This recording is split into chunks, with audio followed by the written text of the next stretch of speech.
안녕하십니까. 이진건 TV입니다. 논평 시작하겠습니다. 라임 사태, 옵티머스 사태 여러분 아시죠? 라임 자산운용의 경우는 고객 투자금 중에서 1조 6천억 원이 날아가 버렸습니다. 그 다음에 옵티머스의 경우는 5천억 원이 날아가 버렸죠. 그 돈은 어디 간지 모르죠. 투자를 정말 투자해서 실패한 건지 아니면 뭐 서로 나눠 먹어버린 건지 엉뚱대 다 퍼지른 건지 그 이제 재판 결과를 지켜보면 알겠죠. 아는데 너무 엄청 큰 사건 아닙니까? 그래서 이게 그냥 몇 사람이 자기 회사 이거 사모펀드 이런 건데 그거 안에서 몇 사람이 그렇게 엄청스러운 자금을 동원해 가지고 그렇게 다 날려버리고 이렇게 할 수가 있을까? 뒤에 누군가 있는 거 아닌가? 뭔가 비호 세력이 있는 게 아닌가? 이런 이제 추측들을 사실 해왔죠. 해왔는데 아니나 다를까 그 단초가 드러나기 시작했습니다. 그러니까 권력형 비리다고 우리가 말할 수 있는 단초. 김봉현이라고요. 스타모빌리티 전 회장인데 이 사람이 라임의 몸통이라는 것 아닙니까? 근데 이 사람이 8일날 스타모빌리티 대표 이강세 대표의 재판에 증인으로 나와서 증언을 했는데요. 자기가 7월 27일에 이강세 대표한테 5만 원권으로 5천만 원을 이 쇼핑백에 넣어서 줬다는 겁니다. 왜? 이 대표가 5장을 준비하라 해서 5장을 그렇게 준비했다는 거죠.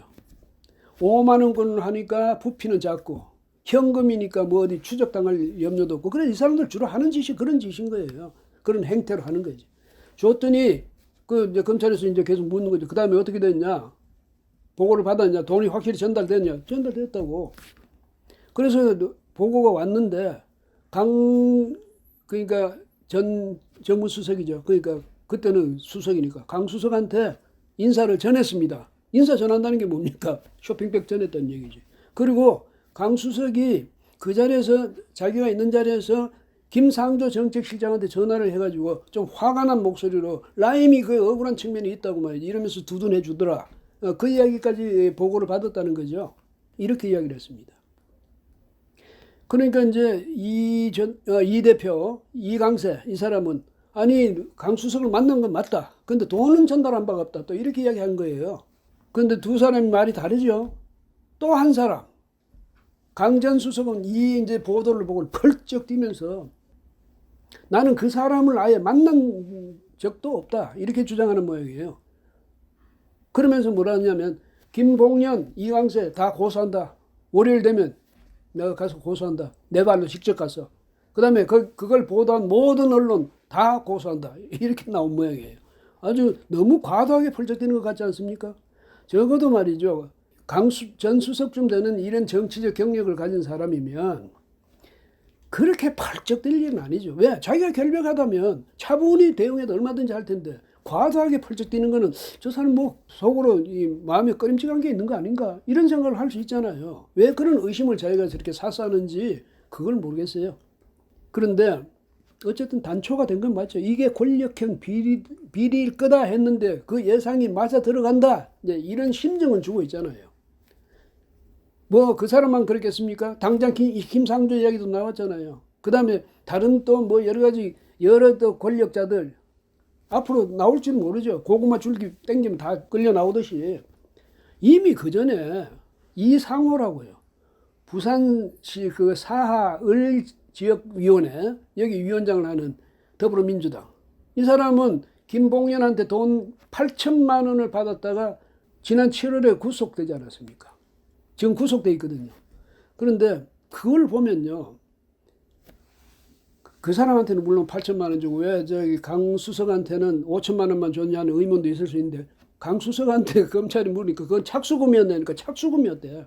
착수금이 5천만 원이에요. 그래서 앞으로 일이 진전되는 따라서 얼마나 더 갈지 모르죠. 이 사람들이야 뭐 자신들의 장래가 좌우되는 그런 문제니까 운명이 결정되는 문제니까 아니 풀어준다면 1조 6천억을 이거 날려버린 사람들이 뭐 몇억 뭐 몇십억 그걸 아끼겠습니까? 여하튼 그렇게 되어 있습니다. 그래서 앞으로 이 사건에 대해서 뭐 어떤 연루자들이 이제 속속속 등장할지 그건 좀 지켜봐야 되겠죠. 그런데 또 문제는요. 윤석열 검찰총장이 이걸 신문에 보도가 된 다음에, 언론에 보도가 된 다음에 보고를 받았다는 겁니다. 검찰로부터. 이 말이 됩니까? 이 김봉현 씨는 지난 4월에 도망다니다가 지난 4월에 서울 남부지검에 수사팀에 의해서 체포가 돼가지고 수사를 그때부터 받았는데 그때 이미 이야기 다 했다는 거예요. 이 사실을. 근데 진술 조서에도 없고 말이죠. 추가 수사한 것 같지도 않고 윤 총장한테 보고도 안 하고 이제 그 신문에 다 나니까 이제 가서 보고한 거예요. 이게 있을 수 없는 일 아닙니까? 물론 이제 윤석열 총장은 검찰총장은 아마 추미애 장관이 제동을 걸고 하는 바람에 완전히 바보 만들지 않았습니까? 그래서 이제는 뭐 수사권 사실상 포기하고 있는지는 모르겠는데 그래서 모든 검찰의 조직은 다 추미애 밑으로 다 줄 서 있는지는 모르겠어요. 그러니까 지금도 마지못해서 언론에 났으니까 그냥 예우 삼아서 보고했을지도 모르죠. 근데 이제 윤 총장은 여기서 왜 그때 진술이 있었다면서 지금까지 수사도 안 하고 이렇게 돼 있느냐 확인해봐라 뭐 이렇게 이야기를 했다고 그래요. 그런데 윤 총장 그 정도로 끝내서는 안 되죠. 그 자리를 지키는 것 자체에 의의를 둔다면 모르겠습니다. 그래서 내년 7월 임기 때까지 그냥 자리를 지키다가 나가겠다면 모르겠는데 그게 아니라 검찰의 수장으로서 자신의 역할과 책무를 다하겠다는 그런 결심이 서 있다면 이런 다른 문제도 아니에요. 1조 6천억이 터졌다면 그 얼마나 많은 사람의 피 같은 돈이 그렇게 날아가 버린 겁니까? 이걸 검찰총장이 그냥 남의 일 보듯이 해서는 안 되죠. 확실하게 자기가 수사 지휘권을 행사를 해야 됩니다. 또 그러다가 뭐 추미애 장관이 또 뭐 수사 지휘권 그 총장에 대해서 발동하면 하라고 그러죠. 뭐. 이제 못할걸요. 그리고 총장이 분명히 이 사실을 밝혀내야 됩니다. 권력형 비리일수록 더 철저히 밝혀내야죠. 그게 문 대통령 도와주는 길이기도 합니다. 현 정권 임기 말에 또 임기가 끝난 후에 닥칠 그 폭풍을 미리 막아주는 셈이 되는 거죠. 문 대통령은 그 점에서는 오히려 윤 총장한테 부탁을 해야죠. 제발 확실하게 분명하게 밝혀달라고. 그 다음에 5천억 옵티머스 사건 있지 않습니까? 옵티머스 자산운용 여기서 5천억이 날아갔다는데 그 몸통이던 이혁진이라는 사람 지금 미국으로 도망가서 거기 오지도 않았잖아요.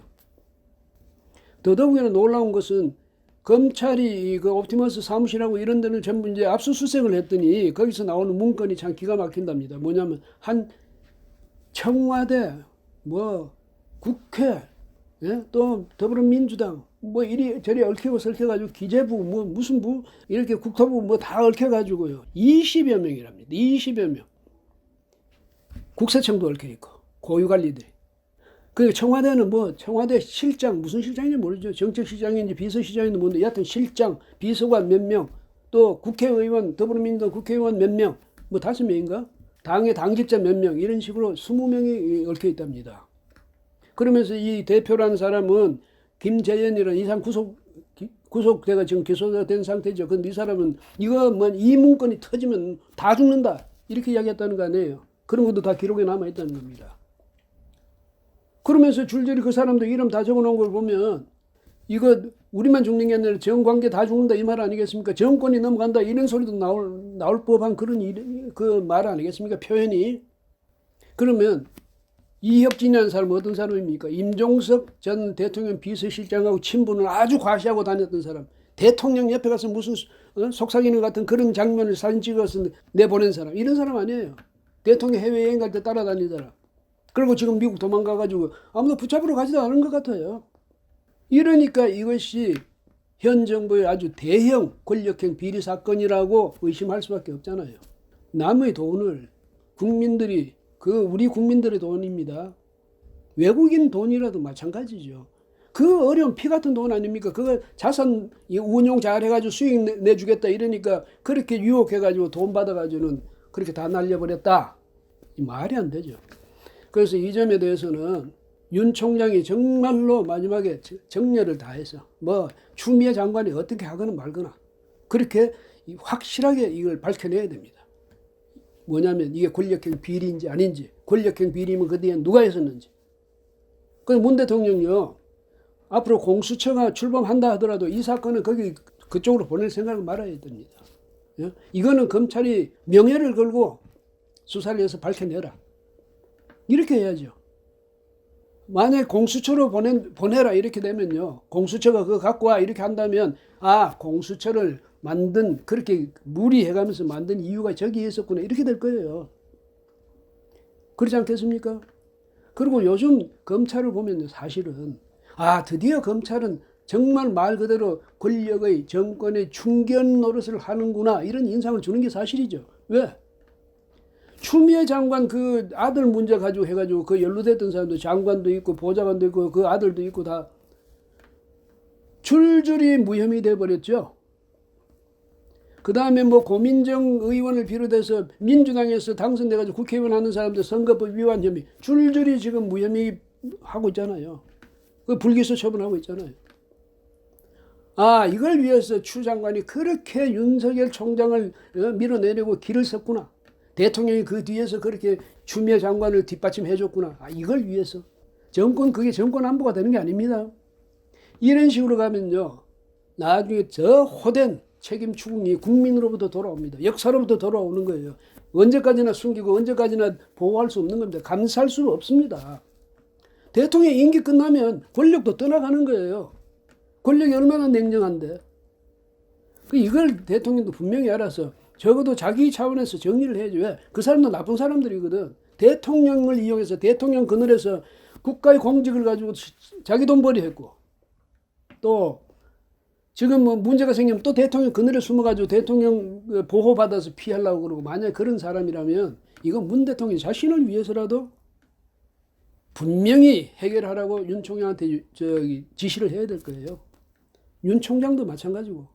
여기서 분명히 하지 못하면 윤 총장 그동안에 허명만 날렸구나.